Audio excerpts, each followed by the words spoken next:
Kung ka ba sinasabi ng mamang ito? Gusto niyang isama ang sambayan ng Pilipino, ang taong bayan. Ako ho, pass ako sa inyo ha. Wala akong pakialam sa inyo. Kung gusto nyo, kayo-kayo na lang, solohin nyo. Nagtataka naman kami sa inyo, bakit sinasama nyo ang taong bayan? Ayaw nga sa inyo ng taong bayan. Nadaan sa dasal. Grabe. Kasi hindi naman madadaan sa PhilHealth, di ba? Nakakainis. Actually, nadaan sa Coke. Yung ibang Coke hindi po yung Coke na... Ng palasyo. Other one, yung si Sheriff, I think it is irrelevant po, no? Kasi hindi man yan siya ang part sa articles of impeachment. Tama. Ala man siyang koneksyon sa allegedly sinabi ni BP Inday Sara about this threatening a high public official, no? Yes.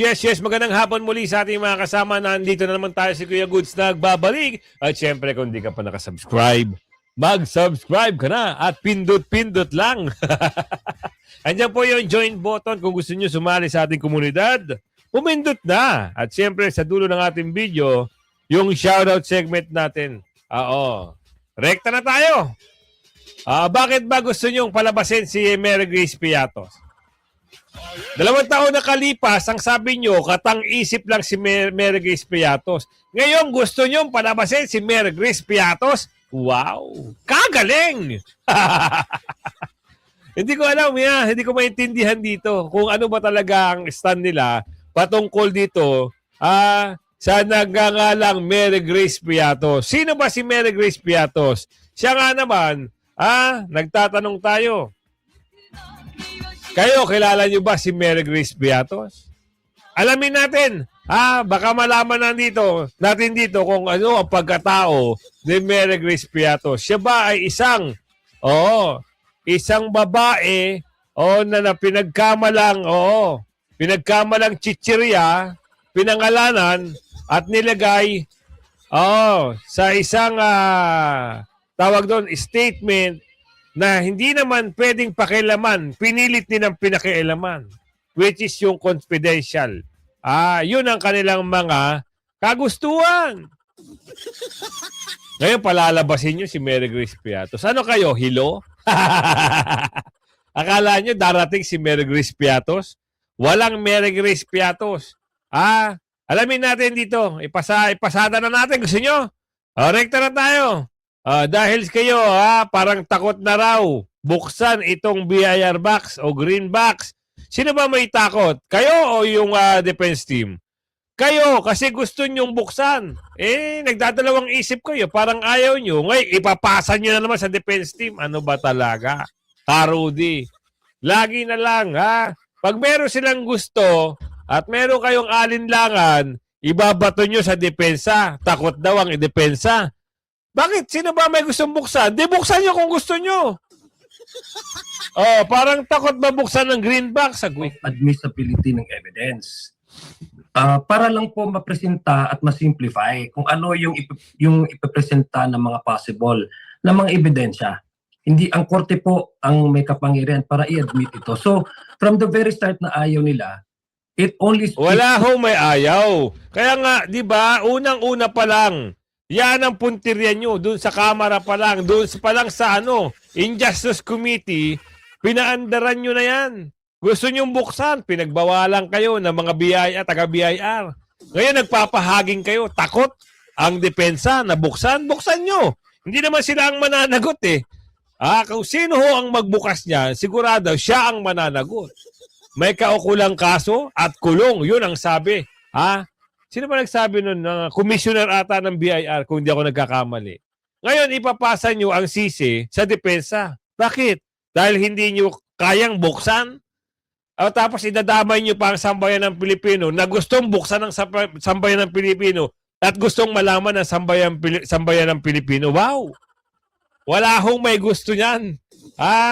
Kung gusto nyo, kayo na lang. Huwag nyo kaming idadamay. As one thing, no? Na parang takot sila mabuksan itong box na ito. No? Baka ito yata yung smoking gun. In fact, hindi lang hata ito smoking gun. Para mukhang armory na itong box na ito. Nakakatawa, takot daw yung depensa. Paulit-ulit na sinasabi. Kung gusto nyo, buksan nyo nga para tapos ang usapan. Tapos ipapasa nyo na naman sa depensa. Lagi na lang si depensa ang may problema. Noong nakaraan, yung marking, sinisi nyo rin yung depensa. Ngayon naman, eto, si BR Box, si Green Box, sisisihin nyo rin si depensa. Lahat na lang sinisi nyo. Kay BP Sara, sa mga depensa, sa mga Duterte, kayo na ang panalo. Kayo na ang nagwagi. Pero, hindi pa tapos ang laban. Baka magulat kayo. So, it only speaks about their unwillingness to face the charges head-on.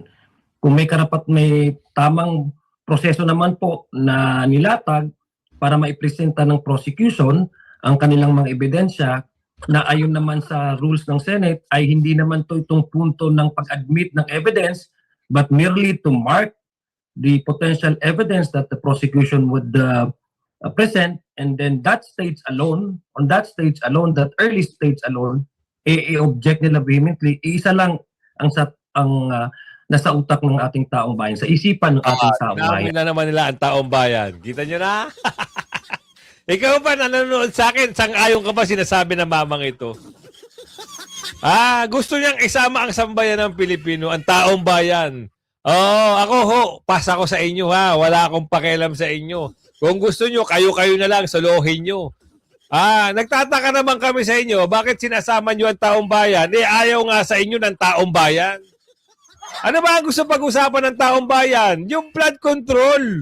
Hindi itong impeachment. Matagal na ho. Gusto ng taong bayan malaman kung sino ang pinakabalulong, sino ang mastermind, sino ang may pakana ng lahat. Tapos pinasok nyo na naman ang impeachment. Gusto nyo, taong bayan kasama nyo? Wow, Natakot sila doon sa pagbubukas ng... Pinaligtad na naman. Takot na naman daw. Sa pagbubukas ng BIR box. Wala naman ho pumipigil sa inyo. Pinigilan ho ba kayo? Sinabi ba ng defense team na wag mong buksan yan? Wala namang ganun. Ang sabi lang, doon sa tamang venue, sa proper venue, at doon sa mga senatorial judges. Hindi sinabi na wag mong buksan. Kung okay sa'yo, buksan mo. Wala namang problema dun eh. Ang kalakip noon, yung sinabi ng BIR commissioner. Kung yun ay kaya nyong salagin, di sige. Kahit bukas, kahit sa Lunes, buksan nyo ang BIR box. Walang tututol sa inyo. Box na ito na galing sa BIR. Takot sila at wala silang maipaliwanag doon sa unexplained wealth na artikulo na sinacharge under the articles of impeachment. Grabe, no? Takot daw. Takot daw ang defense team. Yung dalawang spokesman. Tanong ko na rin po, ano po ba yung laman ng box? ITR po. Yes, Attorney J. Tolosa, you can proceed. Tama ho eh. Ito ho ay sinumite. Sino ho daw ang nagsabi sa kanila? Wala naman ho nagsabi sa kanila. Ang issue dito ay pagtatakot. Sabi dito, ang issue ukol sa di umano'y pagkatakot ng defense team na buksan ang BIR ay hindi nag-ugat ng katapusan ng pre-trial. Di ba? Para impeachment trial ni BP Sara. Ang selyong kahon mula sa Bureau of Internal Revenue ay naglalaman ng tax record. 'Di ba? Ano ba bakit sinasabi na takot ang defense team? Hindi sila takot. 'Di ba? Ang paratang ng pagtakot, hayagang binatikos ng mababatas tulad ni ayan na napakalanan ka na. Ang kampo ni BP Sara, nila ang mairing pagtutol ng depensa na buksan ang marka ng kahon sa pre-trial ay patunay na mayroon silang gustong itago. Kasi pre-trial pa lang gusto niya lang pabuksan. Kung kaya nyo nga sagutin yung sinabi ng komisyoner ng BIR, di buksan nyo. Hindi sila natatakot. Natatakot ba? Hindi. Ayaw lang nila, dapat ang gusto nila sa mismong trial. Sa senatorial judge, kung sino ang maglilitis. Hindi yung kayo lang ang naglalatag ng ebidensya, kayo pa magiging bida. Wow. Baka mamaya gawan nyo pa ng maraming kwento si BP Sara. Di ba? Sumunod kayo kung ano yung naaayon. Doon pag-uusapan, dumubuksan ng ebidensya, hindi sa pre-trial. Hindi hindi rin dito sa mga magmamarking. Pre-trial pa lang ko kayo. Wala kayo sa trial. Tandaan nyo yan. Pabubuksan nyo na. Sino natatakot ngayon? Wala hong natatakot. Pagtanggi sa takot, pinalaga ni Atty. Powa yan. Sinabi niya, oo, walang basihan ang paratang na sila ay natatakot sa legal na proseso lamang ang kanilang ipinaglalaban. Tumpak. Saan ba nagiging legal? O doon sa trial. Doon mismo kaharap yung mga senator judges. Buksan nyo. Hindi dyan sa pre-trial na sinasabi nyo. Di ba? Kailan ba ilalabas yan? Sa Hulyo 6. Tapos ang kwento. Ngayon, ang dami niyong pasakali, ang dami niyong mga kwento, ang dami niyong kuda, takot daw, puro kayo takot. Ewan ko sa inyo. Dito tayo, ganda sa mas maganda, pag-usapan natin, ay itong nasapak na sheriff, kung ito raw ay gagawing testigo. Nakanantipakwa naman, nakanantokwa naman. Gagawing testigo? Wow! Kailan pa nangyari ito? 2011. Hindi pa naman Vice President si BP Sara niyan. Tapos, anong gagawin niyan doon? Anong itatanong niyan? Paano pag cross-examine niyan? Anong sasagot niyan? Part of the other one, yung si sheriff, I think it is irrelevant po, no? Kasi hindi man yan siya ang part sa articles of impeachment. Tama. Ala man siyang connection sa allegedly sinabi ni BP Inday Sara about this threatening a high public official, no?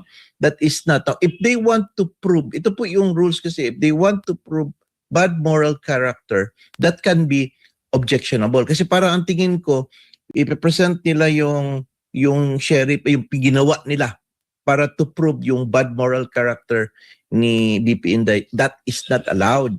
Meron pong proceedings or rules on how to object on that. Mahanap na lang sila talaga ng ipambubutas kay BP Sara.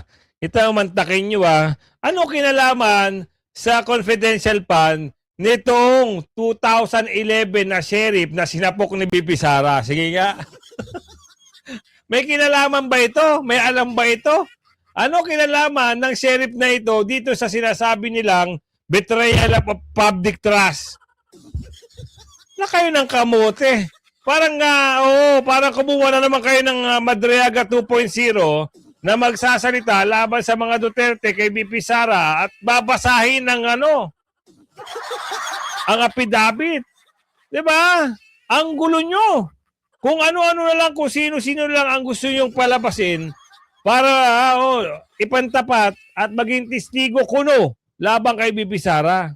Because you have to, aside from that, you have also to contain only on the allegations stated in the articles of impeachment. Outside than that, that is objectionable. Opo, para lang sa kaalaman ng ating mga kababayan, yung layunin po ng prosecution, kung bakit po nila isinama yung sheriff na yon, ay para po ito sa ilalim ng 4th article of impeachment na may kaugnay nga sa alegasyon na pagbabanta at destabilisasyon laban kay Pangulong Ferdinand Marcos Jr. At gagamitin po nila itong ng prosecution, yung testimonya daw ni Andres o yung sheriff na yan upang patunayan na si VP Sara ay may tendency to inflict violence o yung tinatawag na kaugaliang gumamit po ng karahasan, attorney. Ayun, yun ang gusto niyang palabasin dahil nanapok si BP Sara na mga masasamang tao, iuugnay sila na meron daw kakayanan si BP Sara na gumawa ng karahasan. Ayan na naman tayo, gumawa na naman sila ng kwento. Sana lang, BP Sara, kung magkatotoo nga yan, pagkaupo mo bilang presidente, sapukin mo lahat sila. Sapukin mo yung mga nag-aakusa sa'yo, lalong-lalo na si yung aso. Yung gumagawa ng fake na affidavit, Pati yung mga taga-kamara na durobo, pagsasapukin mo yung mga muka. BP Sara, please lang. Para magsitigil na itong mga kahunghangan ng mga ito, lahat na lang sa'yo binato. Diba? Yes po. Yan po yung talaga yung tatawag natin, they are proving a bad moral character. No? Under the rules of evidence, that is objectionable. Kasi you cannot, unless kasi po that the other party or si BP Sara is alleging that she is a good person, that she has not done that, in order to impeach it, pwede nila i-present yung sheriff din to prove yung tendencies, no?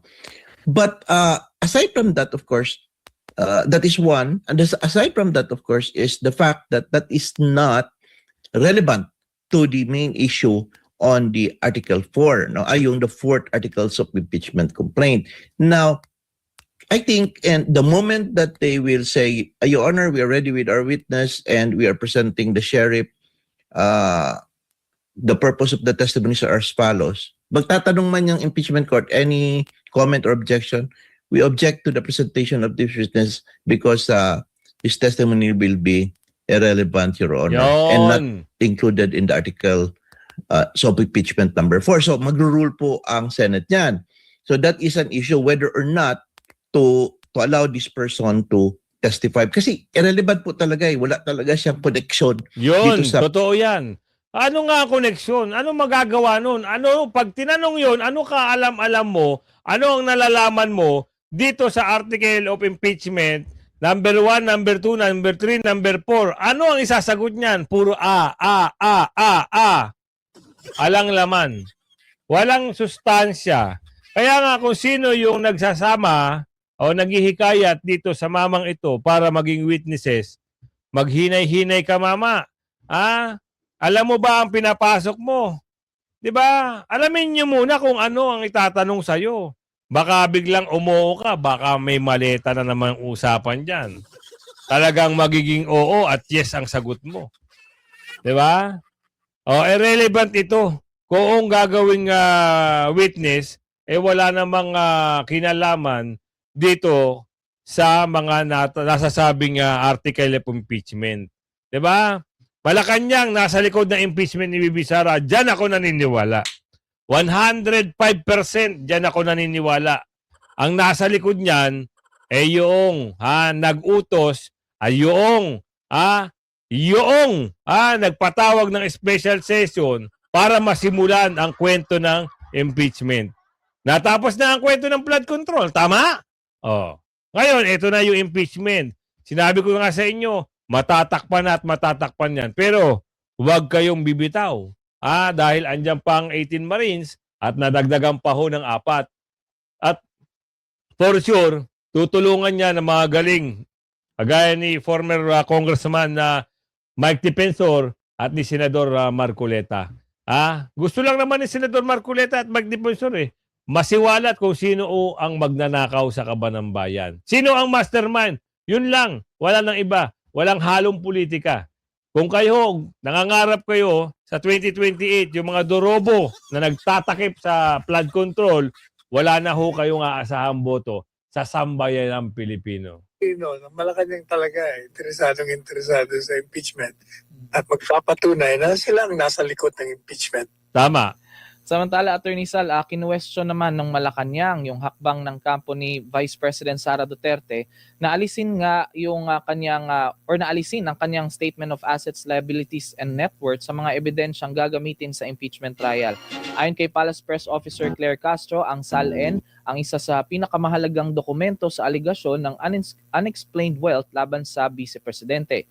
Iginiit naman ng depensa na hindi dapat isama yung ilang dokumento na tinalakay sa pagdinig ng Kamara dahil hindi umano ito bahagi ng original na impeachment complaints at may issue rin sa due process. Samantala, nagpapatuloy pa rin yung pre-trial conference habang inaayos at minamarkahan pa ang napakaraming dokumentong may kaugnayan sa kaso. So, ang nakatakdang magkaroon ng paglilitis Attorney Sal sa July 6. So, ano pong inyong komento doon sa sinabi ng Malacanang na dapat daw isali talaga yung SALN, Attorney Sal? Hindi isa lang ibig sabihin ang Malacanang talaga interesado sa impeachment at magpapatunay na sila ang nasa likod ng impeachment. Ay, natin itong balita mula sa Senado dahil pumalag ang kampo ni Vice President Sara Duterte sa mga aligasyon ng prosekusyon na nangongopya daw umano sila ng mga ihaharap na testigo. Tinutulan din ng defense team ang mungkahin ng prosekusyon na common marking sa mga parehong ebidensyang gagamitin na magkabilang panig. Alamin natin sa balita ni Sheena Torno. Kwenisyon ng defense team ni Vice President Sara Duterte ang basihan ng prosecution panel patungkol sa listahan ng mga testigo ngayong Sabado. Hindi, questionable naman talaga. Yang mga bagay-bagay na yan. Ngayon, pag-usapan natin kung sino ba talaga ang dapat sisihin dyan. Ano ba ang gusto nila? Bakit tinuloy pa nila ang impeachment? Diba tapos na yan noong nakarang taon? Ngayon, merong question dyan. Dapat nga ibasura na yan eh. Bakit? Hindi ho. Dapat, alam ko February 6 pa pwede mag-file ng complaint. Napaaga. So dapat dun pa lang, alam na rin ng Supreme Court na wala nang basihan para matuloy ang impeachment na yan. Kasi lumabag sila sa 1-year bar rule. Diba? Hindi ba naiintindihan ng mga ulupong na yan kung ano yung ginawa nila? Diba? 1-year bar rule lang hinihingi ng korte bago mo i-file ulit ang panibagong kaso patungkol sa pangalawang Pangulo. Ayawan ko. Bakit na ituloy pa yan? Pero, hindi pa siguro nakakapag-desisyon ng Supreme Court, baka biglain na lang tayo na lahat ng ito ay may babasura at ibabasura na lang talaga. Kaya kung umabot ka sa ating video, lagi kayong aantabay. Napanood nyo ba yung yung interview ni Banat Bay at nito ni Ate Aming? Alamin nga natin, pasadahan lang natin ng konti. Dahil dito natin malalaman. Marami ring nalalaman si Ate Aming. Ganon din ito si Banat Bay. Siniwalat nila na puro, ano ba yung sinasabi sa kanila na, ano ba tawag doon sa Tagalog? Yung, sila na nga magpaliwanag. How do you feel na you're given a chance, pero your brother failed? Wala. Ganda po yung nangyari sa Senado kahit pa paano. Bakit? Hindi, lumabas talaga yung totoong mga senador ng bayan. At saka yung talagang senador ng palasyo. Nagpapasalamat po kay BBM dahil sa kanya na-reveal ang lahat ng kulay ng mga dilaw at pink. Malungkot no, your mom got cancer, sabi mo. Opo. Matagal? Actually, matagal eh. Binigyan pa siya ng Lord na mahabang, kasi sabi nung doktor, maikli na lang eh. Pero humaba, more than 10 years pa. Actually, nadaan sa coke. Yung ibang coke hindi po yung coke na... Nang pala, hindi nila ilalabas. Bayan naman talaga sila. Doon pala alam ko na yung isang anchor nila na may BMW na sports car. Ay, kilala ko. Kaya naman sa Cyberlife BMW. At ako naman mapaplunder. Sorry to say, mama, kasi umalis ka na lang pagiging senador kung hindi mo kayang isakrip. Kaya na ako doon sa... Noon nga, di ba, bumabanat po ako sa inyo. Pero actually, napabilib niyo ako nitong huli. Yun ang tumbok natin. Kasi gusto ko sabihin na yun, na talagang, dati talagang nababanatan ito. Si Ate Aming. Pero totoo, in fairness, nabilib tayo. Tumayo at nanindigan. Hindi ko nga binoto si Ate Aming dahil naniwala ako kay Tatay Digong ang mali, yung sinabi pa ni Tatay Digong, yun pa ngayon yung lumabas na may kulay na. Kilala nyo ba yun? Nawala ata yung nawala yung pinapanood ko Hanapin ko ulit ngayon, nabilib tayo, tumayo, hindi niya iniwanan si Senador Bato, hindi niya iniwanan si BP Sara. Kung tutuusin, pwede itong tumawid agad ng bakod. Kasi nga, siyempre, kamag-anak niya, kapatid niya pa yung Pangulo. Di ba? Pwede niyang iwanan si BP Sara, pero hindi niya iniwanan. Nanindigan talaga sa tama. Ngayon, dito na tayo. Tuloy natin yung, nawala yung kay Sir Banat Bay, no? Ayan, ito. Tuloy natin yun. Tuloy natin. Sabi kasi yung vlogger, nagre-react lang naman. Oo, correct. Unless you invented the fake news. It's a different thing. It's not cyber libel.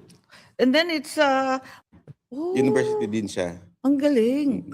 So she's really cool. Sana ba yun? Mga senador, I hate that Pero malungkot no, your mom got cancer, sabi mo. Matagal? Actually, matagal eh. Binigyan pa siya ng Lord na mahabang, kasi sabi nung doktor, maikli na lang Pero humaba, more than 10 years pa. Ang swerte, blessed din nadaan sa dasal. Grabe. Kasi hindi naman madadaan sa PhilHealth, di ba? Nakakainis. Actually, nadaan sa coke. Yung ibang coke hindi po yung coke na... Ng palasyo. Hindi, mahilig lang kasi mag-coke yun. Ay, gano'n? Talaga? Oo. Hindi kasi 'di ba nakakaawa yung mga humihingi ng mga walang kamatayang GL, yung mga guarantee letter na hinihingi sa aming mga senador. I hate that eh. Kasi Pero parang wala na po kayo nun, ano? kuno, pero marami pa rin. Yung mga sa majority, alam mo naman, mga Hindi, sa inyo sikat. po, wala na kayong person. Ako 0-0 na kami. Naku, talaga yung mga oposisyon, matagal na since 2023, hindi na kami binibigyan ng wala na kami Grabe, no? AIX, mga MAIP, lahat ng ganun. Awang-awa nga ako kasi for me, hindi naman ako makikinabang doon yung may sakit ang Tama, oo. nangangailangan shouldn't be political, 'di ba? Kakainis nga pero Bakit kailangan pa po nun? Hindi na lang nga. diretso na lang doon sa department. That's right. Yun nga ang sinasabi ko nung budget hearing. Sabi ko, tigilan na yung mga GL na yan. Sabi na, ay wala na. May sulat-sulat pa eh. So, ayoko yung ganun Bakit maninikluhod pa yung mga Pilipino? Karapatan nila yun. At ang pinaka-efficient dyan, wala naman kami mga politikong alam tungkol sa medical condition, kung sino talagang mahirap at nangangailangan. Bakit kami ang nagsisintensya dyan? So, for me, dapat ibagsak na lang yung pera sa ospital. Lalo na yung mga small and marginal ba, yung maliliit at hirap na provincial hospital, doon na lang ibigay. Sila ang nakakaalam, doon yung doktor, doon yung pasyente. Pero wala pong tayong batas na ganun ngayon. Na dapat diretso na lang doon. Well, supposed to be. Pero yung actual practice, syempre, palakasan pa rin. Nako. Tapos, hirap na hirap nga yung mga tao, humingi ng kung ano Nako, talaga naman. Proud mama's boy. Ano ba yung mga characteristics ng mama's boy? Ano yun? Talagang hatid sundo ko yun sa work niya before. Talaga? Before? Ikaw ang sumasama? Nung nagkikimo, Kaya ganun Dean's din. Lister ako eh. Ha? Dean's Lister po ako. Kaya nga. Kasi Dean po siya eh. Ayan naman. So, talagang Talaga? Teacher mama mo? Dean po siya. As in, Professor? University Dean. Wow. JRU. Oh, University Dean siya. ang galing. So she's really kuan. Pero sabi naman nila yung iba naman, kapag teacher naman yung magulang, you're never good enough. Very pushy talaga sila na talagang straight A's. Oo. Pipilitin ka talaga. Totoo, demanding. Hindi naman. Pinasok niya ako kasi nung nag-UP Diliman ako Oh. for 5 years. Oh, Tapos sinipa ako na UP. ba't Kasi naman? matagal na daw ako sobra. So, tinanggal na nila ako. Bakit matagal 5? Di ba umabot mga Sinalino Broca 9 years? Pinalitan yung din namin eh. So, Oh. nung pagpalit, medyo nagbida-bida, lahat ng 5 years tanggal na. So, lumipat ako sa school ng mami ko. So, paglipat ko doon, binigyan niya ako ng mga professor na kaibigan niya Ayan naman. na mahigpit. Talaga? Talaga Meron mahigpit. pala- So, kahit anak ako nun din, wala. Talagang Walang doon sa- tatanungin ka on the spot. Kailangan may alam ka. Oh my God. Kaya magaling ito si Banat Bay. Nakakabilib nakaka-inspire. Kasi siyempre, hindi ka naman magiging ganyan yung estado mo as a political analyst, is political blogger. Marami pang pwedeng itawag sa kanya eh. 'Di ba? Kaya nga marami ring naaasar kasi pag binanatan niya sa pool, sa leeg ang tama. Talaga totoo naman. Pag bumanat ito si Ate Aming, talagang binanatan niya rin niya noon. Buti nangangalanga ito, tingnan mo, ang ganda ng kanilang kasi nakitaan naman din talaga na hindi naman talaga plastic, hindi naman talaga tinalikuran si BP Sara. Bagkos, 'di ba? Lumalaban. Kahit na yung alam niyo yung sa manok, yung patulog ka na, lumalaban. Kaya kung umabot ka sa ating video na yan, ako naman ay magre-request sa inyo.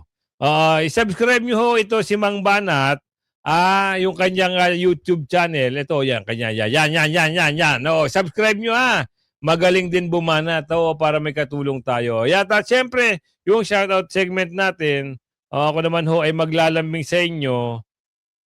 Subscribe nyo at ito na tayo. Shoutout kay Tentananen.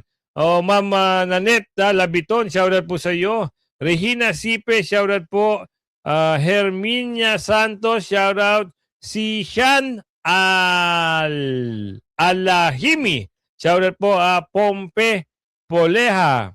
Shoutout po sa iyo, Martin Van Almedahar. Shoutout po, Marciana de la Cruz. Shoutout po. Ayan. Oo. Ma'am Elsa Hitman Mercado. Shoutout po sa iyo. Coropolin Vlog. Shoutout po. Sabina Castillo. Shoutout po. Tarcelio Mondido. Tanyel Tonggol. Shoutout po. Aniceto Gamal. Shoutout po. Ma'am Damanusan. Mama Malu, Survivor Mix Vlog, shoutout po sa inyo. Sonia Montargo, shoutout po. Nanet Talusan, Nanet Talusan, tama. Shoutout po sa inyo. Leo Wigildo Sol, shoutout po sa inyo. Regalando Fernandez, shoutout po. Eman Chris Banaag, shoutout po sa inyo. Analisa Pasqua, shoutout po sa inyo. Eden Correses, shoutout po. Napandes, shoutout po sa inyo. Patsu Mentado, shoutout po sa inyo. Catherine Ramos, shoutout po. Erlinda De Quiros, shoutout po sa iyo. Clarita Letran, shoutout po. Salvador Boras, shoutout po. Judith Estor, shoutout po sa iyo. Ivan Puentes Pina, shoutout po sa inyo. Marciana de la Cruz, at Roto Vegas ng New Zealand. Shout out po sa inyo. Hanggang sa muli, shoutin. Like and share. Bye-bye.